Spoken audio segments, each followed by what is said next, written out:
भारत को अगर पर्व और त्योहारों का देश कहा जाए तो गलत ना होगा। जितने त्योहार भारत में मनाए जाते हैं शायद ही किसी देश में मनाए जाते होंगे। यूं तो पर्व और त्योहारों का सिलसिला भारत में पूरे साल भर चलता है, जिसकी एक लंबी सूची है। इन्हीं पर्वों में एक खास पर्व है छठ महापर्व। आज मैं आपको बताऊंगा छठ महापर्व से जुड़ी कुछ महत्वपूर्ण बातों को। छठ पर्व की शुरुआत आखिर कैसे हुई, छठ पर्व किस प्रकार मनाया जाता है, कौन है छठी मैया और क्यों सूर्य उपासना के मौके पर छठी मैया के जयकारे लगाकर उनकी पूजा की जाती है। भारत एक ऐसा देश है जिसको त्योहारों की भूमि कहा जाता है।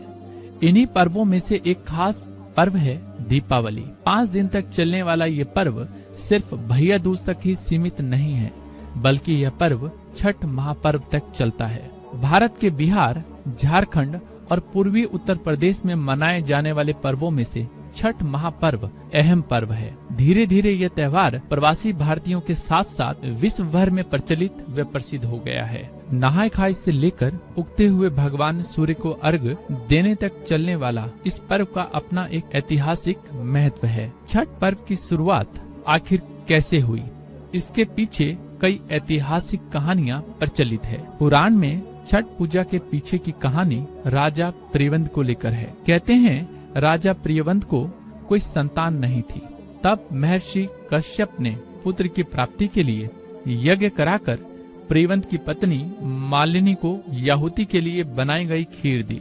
इससे उन्हें पुत्र की प्राप्ति हुई, लेकिन वो पुत्र मृत पैदा हुआ। प्रियवंत पुत्र को लेकर शमशान गए और पुत्र वियोग में प्राण त्यागने लगे। उसी वक्त भगवान की मानस पुत्री देवसेना प्रकट हुई। उन्होंने राजा से कहा कि क्योंकि वो सृष्टि की मूल प्रवृत्ति के छठे अंश में उत्पन्न हुई है, इसी कारण वो षष्ठी कहलाती है। उन्होंने राजा को अपनी पूजा और दूसरों को पूजा करने के लिए प्रेरित करने को कहा। राजा प्रियवंत ने पुत्र की इच्छा के कारण देवी षष्ठी की व्रत की और उन्हें पुत्र की प्राप्ति हुई। कहते हैं यह पूजा कार्तिक शुक्ल की षष्ठी को हुई थी और तभी से यह छठ पूजा होती है। इस कथा के अलावा एक कथा राम सीता जी से भी जुड़ी हुई है। पौराणिक कथाओं के मुताबिक जब राम सीता 14 वर्ष के वनवास के बाद अयोध्या लौटे थे तो रावण वध के पाप से मुक्त होने के लिए उन्होंने ऋषि मुनियों के आदेश पर राजसूय यज्ञ करने का फैसला लिया। पूजा के लिए उन्होंने मुद्गल ऋषि को आमंत्रित किया।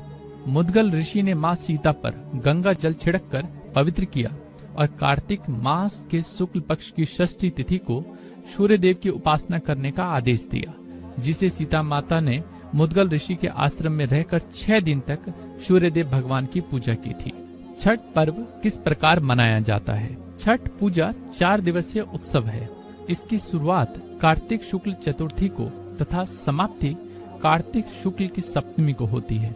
इस दौरान व्रत करने वाले लगातार 36 घंटे का व्रत रखते हैं। नहाय खाय। पहला दिन कार्तिक शुक्ल चतुर्थी नहाय खाय के रूप में मनाया जाता है। सबसे पहले घर की सफाई कर उसे पवित्र बना लिया जाता है। इसके पश्चात छठवर्ती स्नान कर पवित्र तरीके से बने शुद्ध शाकाहारी भोजन ग्रहण कर व्रत की शुरुआत करते हैं। घर के सभी सदस्य व्रती के भोजनोपरांत ही भोजन ग्रहण करते हैं। भोजन के रूप में कद्दू दाल और चावल ग्रहण किया जाता है। यह दाल चने की होती है। खरना और लोहंडा। दूसरे दिन कार्तिक शुक्ल पंचमी को व्रतधारी दिन भर का उपवास रखने के बाद शाम को भोजन करते हैं।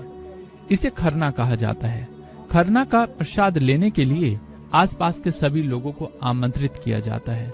प्रसाद के रूप में गन्ने के रस में बने हुए चावल की खीर के साथ दूध, चावल का पिट्ठा और घी चुपड़ी रोटी बनाई जाती है। इसमें नमक या चीनी का उपयोग नहीं किया जाता।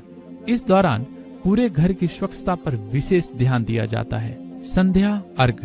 तीसरे दिन कार्तिक शुक्ल षष्ठी को दिन में छठ प्रसाद बनाया जाता है। जिस तरह से सैकड़ों साल पहले यह पर्व मनाया जाता था, वही तरीका आज भी है। इस पर्व के लिए जो प्रसाद होता है वह घर में तैयार किया जाता है।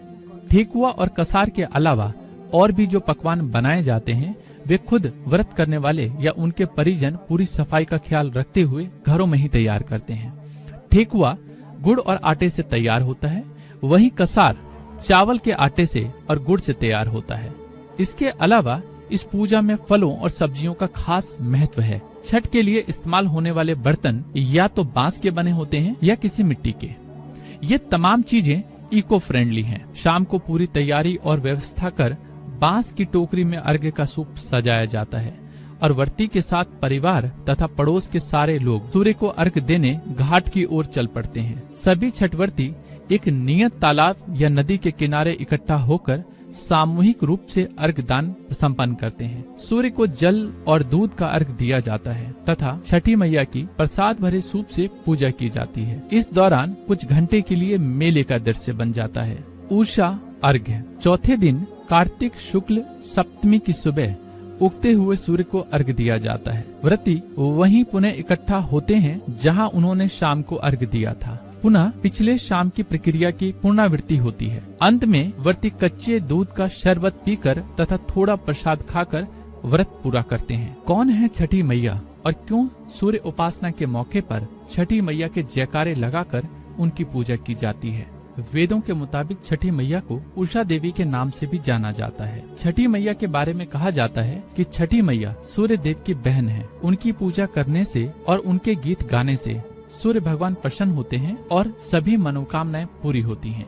उम्मीद करता हूं कि आपको यह वीडियो पसंद आई होगी। यदि आपका कोई सवाल या सुझाव है तो आप कमेंट बॉक्स में अपना कमेंट जरूर दीजिए। अगर आपको यह वीडियो पसंद आई हो तो लाइक और शेयर जरूर कीजिए। और हाँ, अगर अब तक आपने हमारे चैनल को सब्सक्राइब नहीं किया है तो वीडियो के नीचे सब्सक्राइब बटन पर क्लिक कर सब्सक्राइब जरूर कीजिए ताकि आपको हमारे चैनल पर अपलोड्स की जानकारी मिलती रहे। इस वीडियो को देखने के लिए आपका बहुत बहुत धन्यवाद। Subscribe now and press the bell icon. Never miss an update.